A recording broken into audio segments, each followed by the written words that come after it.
Welcome to Keep It Electric. This is episode 76. I think that's like a Ric Flair reference. Anyways, today we're diving deep into Andres Munoz. Honestly, I meant to get to this last week. Episode 75 would have been a perfect spotlight for number 75 on the Mariners. But I did get caught up talking about Logan Gilbert, and that's on me. That one ran a little too long. So poor planning on my part, but hey, we're here now, and that's what matters. Also, this is the second ever Keep It Electric video cast. If you're listening on audio and want to switch over, check out the YouTube channel. Just search Keep It Electric Pod. You can also find me on Instagram, X, and keepitelectric.com for more updates and interaction. And if you're enjoying the show, take a second to leave a positive review. It really helps get the word out. Now, I'm recording this on Wednesday, and by the time this drops Friday, the buzz around Justin Turner's comments about the Mariners front office will still be fresh. If you want my immediate reaction, check out my Instagram or YouTube shorts. That's at Keep It Electric. But for now, let's get into it. Okay. It's the bottom of the ninth at T-Mobile Park, specifically speaking. The crowd is on its feet, roaring. Andres Munoz toes the rubber. Eyes locked in on the batter. Everyone knows what's coming. He's got a 100-mile-an-hour plus fastball. It's legendary. His wipeout slider, that could also be in play. That's made plenty of hitters miss. It's made plenty of hitters look foolish. But tonight, the Mariners closer is going to unveil something new. He rears back, the batter gears up for the heat, and he gets a pitch in the low 90s, dives nearly a foot as it reaches the plate. The hitter swings in discombobulation, misses, whiffs over the top. That pitch, that's the kick changeup. It could be the pitch that makes an already dominant closer unhittable. So before we dive into the new changeup, it's worth appreciating just how overpowering Andres Munoz already is with his current arsenal. Munoz has built a reputation as one of baseball's most electric relievers. His fastball routinely flirts with triple digits, averaging 99 to 100 miles per hour, and at times topping out even higher. This isn't just about radar gun readings. Munoz's heater also has late life. It rides in on hitters with less drop than they expect, making it extremely hard to square up. Hitters last year batted just 186 against it. So when you can throw the ball that hard and keep the ball out of the sweet spot, you're in elite company. Now, Munoz complements his fastball with a slider. It's a true wipeout pitch, thrown in the upper 80s, averaging 88 to 90 miles per hour. His slider has sharp late break. Right-handed batters often flail as it disappears down and away from them, and lefties aren't really much more comfortable. It drops down under their hands. It's the kind of slider that induces ugly swings and frequent misses. He racks up strikeouts at a 33% clip. That was at least the clip he had last season. Hitters often find themselves stuck between anticipating the triple-digit fastball or bracing themselves for that slider. He also mixes in the occasional sinker. That's his two-seamer. It's in the upper 90s. It also has its own arm side run, and it helps generate ground balls. He posted 54% ground ball rate last year. So even when the hitters made contact with his pitches, the ball oftentimes connected with the turf. So over half the time, they're just pounding the ball into the ground. Combine that with a 2.12 ERA and a 1.98 expected batting average allowed, you have a pitcher who was already one of the toughest closers in the game. So, in short, Munoz's arsenal is filled with high-octane stuff. You got the four-seam fastball, you got the hard diving slider, and then you got the occasional sinker. And that makes him a nightmare for any batters that he comes across. He's got power, he's got movement, and he's got confidence on the mound. So why would a pitcher this dominant feel the need to add another pitch to his arsenal? As the best in the game will tell you, staying on top is about constant evolution. So Munoz has decided to tinker with his pitches, just like the starting rotation. This is where the kick changeup enters the story. So this spring, really just a few weeks ago, news came out of Mariners camp. It all created a buzz. Andres Munoz is developing a changeup, specifically a type known as a kick changeup. Mariners pitching coach Pete Woodworth revealed that during a bullpen session in late February, Munoz threw the changeup for the first time in his career. What's more, the early reports had seasoned people wide-eyed in astonishment. Woodward himself was so impressed that he proclaimed Munoz's changeup was the single best pitch he's ever seen. Now, I think that's quite some lofty praise coming from a pitching coach who's seen his share of nasty stuff. And we'll talk about what he's seen in a little bit, but let's focus on what exactly a kick changeup is and how is it different from a regular changeup. So the term comes from modern pitch design lingo. It's essentially a variation of a split change. It's ideal for pitchers who naturally grip and spin the ball more like a breaking ball, if that makes sense. So in simpler terms, it's a changeup grip technique that helps a pitcher get sinker-like drop without needing the pronounced classic circle change grip. One way to visualize it, you kick the ball's spin axis over to the side around the 3 o'clock axis. It creates a spin that produces a saucer-like drop. The ball falls off the table as it reaches the plate. It's kind of like the cousin of a splitter, so to speak. So in like pitching analysts, they note the kick change lies on the spectrum between a changeup and a splitter in terms of grip and result. The key is that it allows a pitcher who's great at throwing sliders like Munoz to get a changeup's movement without completely changing their natural throwing motion. So for the less technically inclined who doesn't want to nerd it up with me on this, all you really need to know is that Munoz's new changeup is designed to have significant vertical drop while coming in much slower than his fastball. Yet it's thrown in with the same arm speed and tunnel as his heater. Early readings from the bullpen session, they were so dope. Like according to multiple reports from Mariners spring training, Munoz's changeup was clocking in around 91 and 93 miles per hour with roughly 10 inches of vertical drop. So to put that in perspective, it's kind of unfair. A pitch that looks like a fastball coming out of his hand travels in the low 90s, which on its own is a decent fastball for many pitchers. But then it dives nearly a foot as it approaches the plate. Hitters were said to be completely frozen when he debuted it this spring training. Like even young Mariners starters, Brian Wu, he had a priceless reaction watching the pitch in action. I don't know who's seen the video, but his eyes are wide, his jaw dropped. He almost like curved his body in a way where he's in disbelief. And then he, broke into a grin of how filthy the changeup was.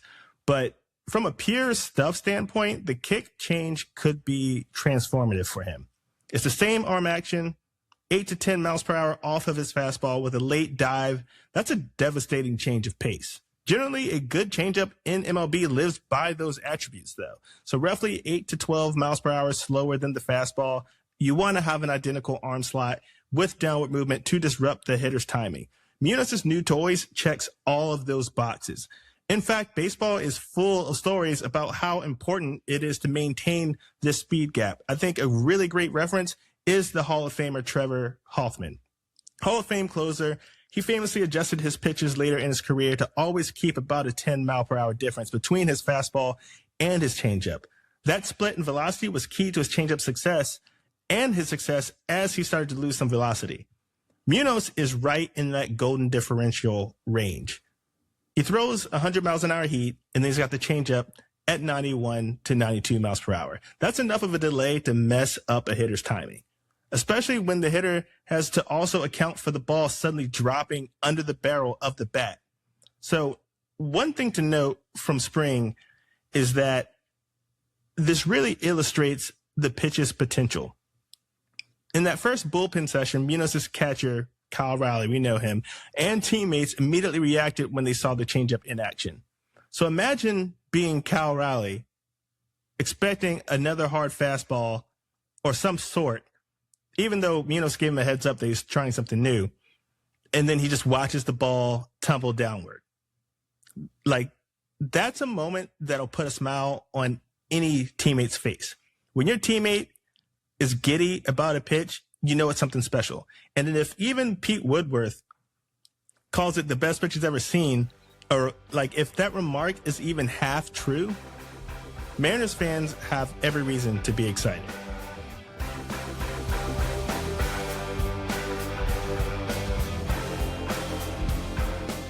It's one thing to add a new pitch. It's another for that pitch to synergize with the rest of your arsenal in a way that elevates your entire game. For Munoz, the kick changeup looks like that perfect combination to complement his fastball, sinker, and slider. Here's how this new offering amplifies his dominance and torments hitters. You have first velocity whiplash. You have hitters facing Munoz. They were already in a bind trying to time his 100 mile an hour fastball with his 88 mile per hour slider. You throw a 92 mile an hour, give or take, changeup into the mix. The changeup's velocity is smack in the middle of his other two primary pitches. The fastball forces hitters to start their swing early. The slider makes them wait a tick and adjust for movement. And then the changeup sits in an unhappy medium. The velocity differential means if a batter cheats to catch up to the heater, the changeup will arrive slower than his bat. The result? Weak contact or straight up whiff. If he waits back for the slider or change, the fastball can blow right by him. It's a lose-lose situation. The second thing is vertical movement and tumbling. The term tumbling refers to how long a pitcher's different pitches look the same to a hitter before they break into different directions. Munoz's changeup tunnels extremely well with his fastball. For the first 50 feet or so, a hitter picking up the ball out of Munoz's hand will see what looks like a heater on the same plane. But then physics kick in, like literally kick in. The changeup, with its lower spin and grip, drops hard as it nears the plate. Meanwhile, his four-seamer with its backspin doesn't drop as much. Sometimes it even appears to rise relative to the hitter's expectations. The effect: a hitter expecting the fastball swing path will find the changeup isn't where his brain predicted it to be. It's a few baseball diameters lower, often resulting in a swing over the top or an easy ground ball. That vertical separation paired with identical release point is pure deception at its finest. It's the same principle that made Trevor Hoffman's changeup so deadly. Hoffman's fastball might only have clocked in at 85 miles per hour late in his career, that is, but because he dialed down his changeup to 75 miles per hour and had it completely fall off the table, hitters were left empty-handed. In Munoz's case, the changeup literally falls under the bats while also being slower. It's just kind of a double whammy. Number 3, horizontal movement and platoon advantages. Munoz's slider breaks away from right-handed hitters and then in on lefties. So his sinker runs in on righties, but a changeup typically has arm side fade, meaning Munoz's changeup will likely tail slightly away from left-handed hitters and then in on righties, in addition to its drop. This is a huge thing for a few reasons. First, it gives Munoz a weapon that moves away from lefties, who historically had a bit more of success against him than the righties did. But now a lefty batter can't just sit on the fastball and then ignore the slider. The hitter's going to be in trouble. Second, because the changeup is slower, even if it doesn't have dramatic horizontal break, the slight fade plus drop is enough to upset a lefty's timing. In essence, the changeup helps neutralize opposite-handed hitters, making Munoz that much more effective against an entire lineup, not just same-handed matchups. Now, the fourth thing is confidence and flexibility in the count. Primarily throwing his fastball and his slider, and then throwing in the occasional sinker, If one isn't feeling right on any given day, it can throw any pitcher, including Munoz, into a bit of trouble. So adding another quality pitch gives Munoz more options to get back into counts or fool hitters in unpredictable ways. So imagine a 3-2 count last year. Munoz would have been like, there probably would have been a 90% chance that he's throwing a slider. The slider was his best pitch, so he's throwing that in the dirt, or a high heater. Now, the batter also has to consider a filthy change dropping into the zone. Just the threat of a third pitch can mess with the hitter's mind. Munoz can also use the changeup as a get-me-over strike early in the count if hitters are jumping on his fastball. Or he can save it as a put-away pitch after establishing the heat. The added flexibility essentially means Munoz can pitch with more confidence, knowing hitters can't sit on any one pitch. One way to appreciate how a great changeup elevates a power closer is to look at history. Take Eric Gagne, the Dodgers closer who won the Cy Young in 2003. He struck out an absurd amount of batters, converted 55 saves in a row. Gagne had a 100-mile-an-hour fastball too, but what really made him untouchable was a mid-80s changeup that just fell out of the sky. The velocity gap was about 10 to 12 miles per hour between his fastball and his changeup, and hitters simply couldn't adjust in time. Gagne's changeup was so dominant, it earned nicknames, the Bugs Bunny changeup.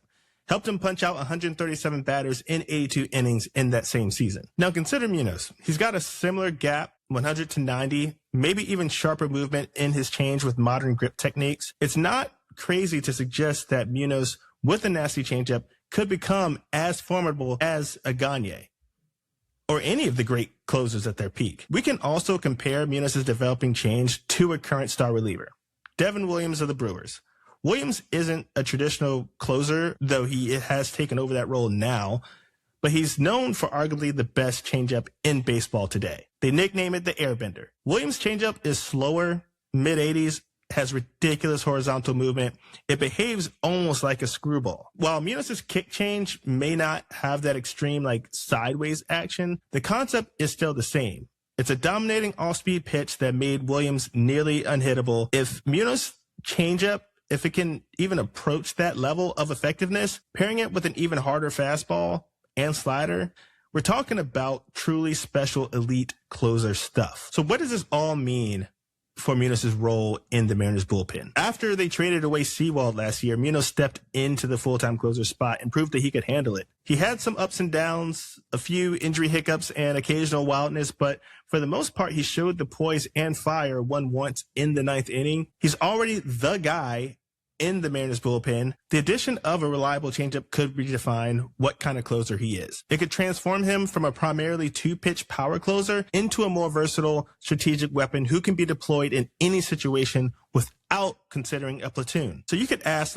what are a few ways Munoz's closer role could evolve with the kick changeup in play? I think one of the best ways to think about it is the manager wouldn't really have to consider platoon splits. For instance, facing a string of tough left-handed hitters in the ninth inning, it might want the manager, in this case Dan Wilson, consider another option if their righty closer only has a slider that breaks in on lefties' sweet spots. With Munoz now having a changeup that is designed to get lefties out. So Dan Wilson can confidently send Munoz out against any part of the opposing lineup. It frees the Mariners from needing to mix and match in the final inning if they ever came to that.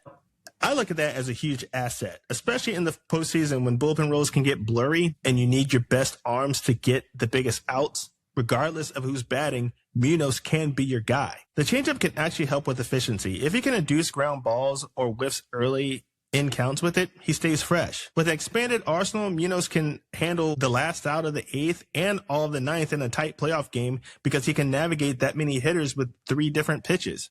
There's also the mental aspect in play here as well.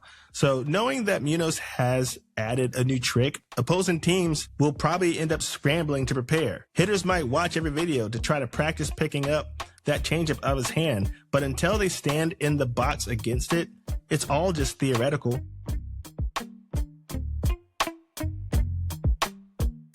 The Mariners narrowly missed the playoffs in 2024. They do have postseason ambitions in 2025.